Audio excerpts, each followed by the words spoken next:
Ragatz with Vikings on SI, here to recap the Vikings' 8th win of the season, their 4th win in 4 games against the AFC South this year, their 3rd consecutive win over an AFC South team. They beat the Tennessee Titans 23-13 on Sunday in Nashville, and this was a better game for Sam Darnold. I think that's what stands out to me most.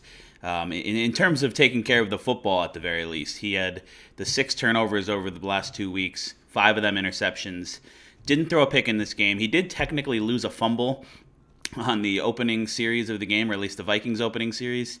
But that was more on Aaron Jones for not catching a toss that was maybe a tiny bit behind him. Darnold looked like the September version of himself, the player who was such a big story early this season, who was turning his career around in Minnesota. He finished with 246 passing yards, 2 passing touchdowns, 1 rushing touchdown on a quarterback sneak, 20 of 32 passing. Just efficient. He was able to escape the pocket a few times and make plays on the run, whether with his legs or on the run and finding somebody open downfield. There was a really nice one. He was running left and hit Justin Jefferson. Jefferson had his usual day, 6 catches, 81 yards, broke the record officially for the most receiving yards in a player's first 5 seasons today. He also has the most receiving yards in a player's first 4 seasons and 3 seasons and 2 seasons. And so he does this every year. But the Vikings offense was able to move the ball for the most part against a pretty good Titans defense. They weren't great by any means in this game on either side of the ball, but they did enough. The Titans committed 13 penalties for 91 yards. That's another big story in this game. There was a controversial one in the end zone, a hit on Jordan Addison on 4th and goal that extended the Vikings' possession and allowed Darnold to sneak in for the touchdown. Looked like maybe it was a hit to the chest by the Titans safety, but the refs ruled that the head, neck area was involved, maybe that the defender launched into a defenseless receiver. Titans fans didn't like the call.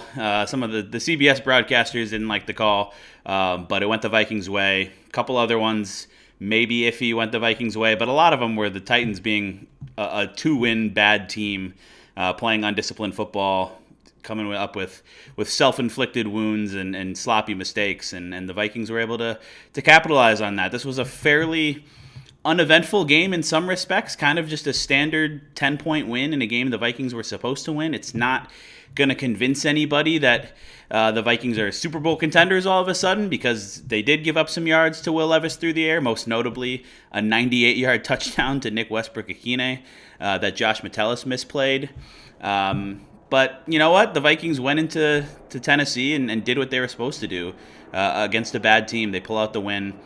They improved to 8-2 on the season, which is a great place to be. When you're 8-2, no matter how you've gotten there, you're doing some things right. And the Vikings are off to a great start to this season, more than halfway in, with a chance to improve to 9-2 next week on the road against the Chicago Bears.